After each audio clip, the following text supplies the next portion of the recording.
a Laura Caullo, que es economista, investigadora del IERAL, de la Fundación Mediterránea, y está con nosotros acá. Laura, ¿cómo estás? Hola, buenas tardes, ¿cómo estás? Muchas gracias por tu atención.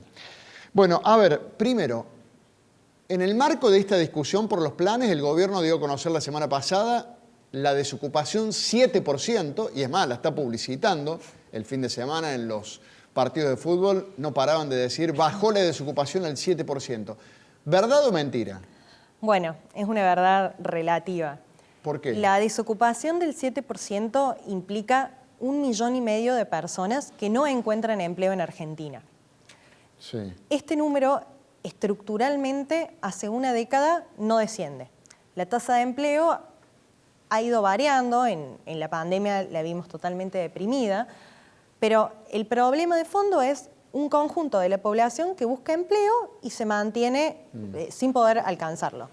Te lo grafico de otra manera. En Argentina, 20 millones de personas, de los 46 millones de habitantes que somos, están ocupadas, acceden a un empleo. La mitad, un poquito más de 10 millones, tienen un empleo en relación de dependencia formal, ya sea en el sector público o en el sector privado. Esto es un primer paréntesis que hay que hacer porque la composición en la última década se ha ido revirtiendo. En principio tenía más peso el empleo en el sector privado y hoy está aumentando demasiado el empleo público. De esta torta dijimos que el 50% son asalariados formales, un 20% son asalariados informales, o sea, personas que no están registradas. Otro 20% son cuentapropistas informales o independientes con ingresos inestables, sí, de baja retribución. Y el 10% restante son los independientes profesionales, patrones, autónomos. En suma, 10 millones de personas en Argentina, incluyendo quienes trabajan y quienes están desocupados, tienen problemas de empleo o dificultad laboral en cuanto a sus ingresos. Estamos hablando de un conjunto amplio, no tan heterogéneo de la población, y a su vez, vos bien mencionaste recién que 1.200.000 acceden a un potenciar trabajo. Es solo el 10% de la población con dificultad laboral. A ver, Laura, si te lo pregunto de otra manera, ¿qué pasaría si no estuviesen los planes sociales, en este caso el programa, el Plan Trabajar o cualquier otro? ¿Qué pasaría con el empleo? Bien, en las estadísticas, el potenciar trabajo, las personas que participan de este programa aparecen trabajando, ocupadas. Si le diéramos de baja todos los programas y asumiéramos que las personas salen a buscar trabajo, porque podrían irse a la inactividad también, la tasa de desempleo pasaría a ser del 12,6%, una tasa equiparable a la registrada durante la pandemia, durante el confinamiento estricto del 2020, una de las más altas de los últimos 20 años. O sea que sí, es cierta la cifra del INDEC, no es como cuando dibujaba los números en la época de Cristina, el 7% de desocupación es ese el porcentaje, pero, y acá viene el pero, dentro de los que se considera que tienen trabajo están los beneficiarios del plan Potenciar Trabajo, por ejemplo. Exacto. O aquellos informales que tienen un sueldo indigno. Exacto. El conjunto a atender es 10 millones de personas que deberían tener un empleo genuino. Sí, perdón, no, que me quedo pensando, si hay alguien, como hay mucha gente, que trabaja 1 o 2 veces a la semana, ¿se lo considera que tiene trabajo? Exacto. O si alguien trabaja en el almacén del padre 1 vez a la semana, ¿se considera que tiene trabajo? Sí. Otro comentario que vos hacías recién respecto a la discusión que se está dando sobre cómo reconvertir los programas sociales en empleo y quién debería tener la administración de los mismos. Yo, para clarificar quizás el debate, bien han planteado los proyectos en danza de dárselos a las provincias y a los municipios en lugar de a las organizaciones sociales.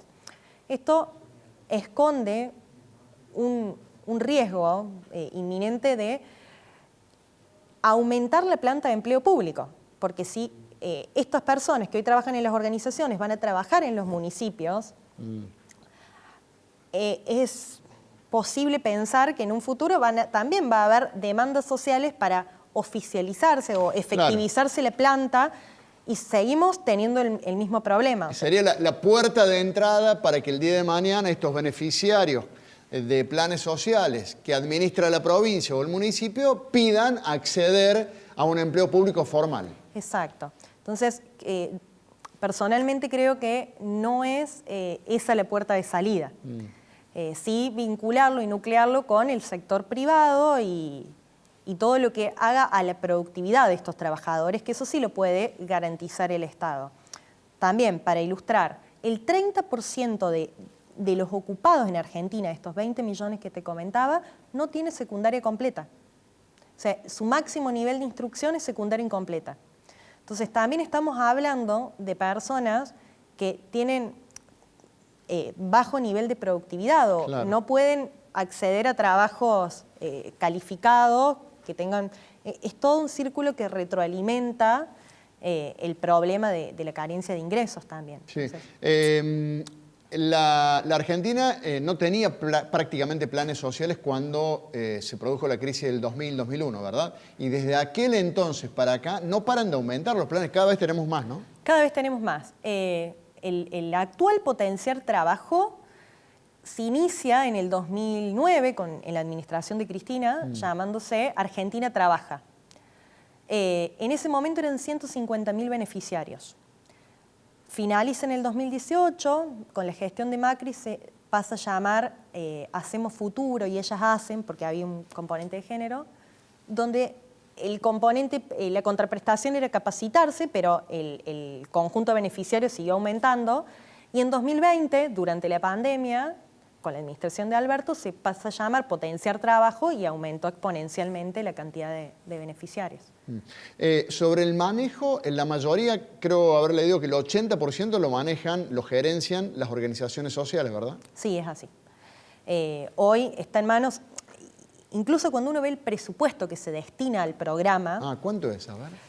Es equivalente a lo que se gasta en la tarjeta alimentar. Es medio punto del PBI y la tarjeta alimentar alcanza a más de 4 millones de niños. Y esto está alcanzando a 1.200.000 personas.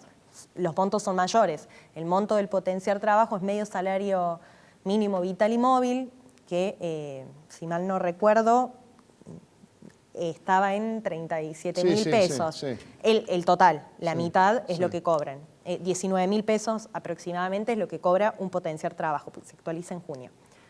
Mientras la tarjeta alimentar es de 6.500 pesos. Laura, la última consulta que te hago es, se nota que no es fácil convertir los planes en empleo, pero porque falta decisión política o porque no hay trabajo, fruto de que no hay inversión, fruto de que Argentina está mal económicamente y así sucesivamente. Ambas. Claro. Primero, para propiciar una situación donde el sector privado se involucre y se amplíe en la expansión de la generación de empleo, necesitamos tener una macroeconomía estabilizada. Claro. Inflación estabilizada, perspectivas de crecimiento, dotar de productividad. Y lo segundo también es verdad, esto no puede ser una decisión de shock. O sea, tiene que diseñarse un plan gradual y paulatino para la reconversión de los planes a empleo. Me queda una pregunta más, que es lo que mucha gente dice en la calle, en la diaria.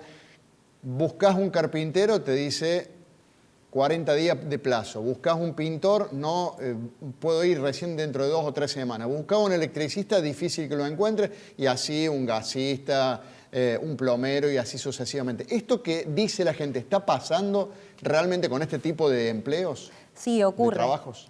Ocurre y en esto creo que la idea de la vicepresidenta de conferirle la potestad de los programas al municipio, creo que lo que puede tener favorable es que los municipios conocen las necesidades de demanda laboral que hay en su jurisdicción.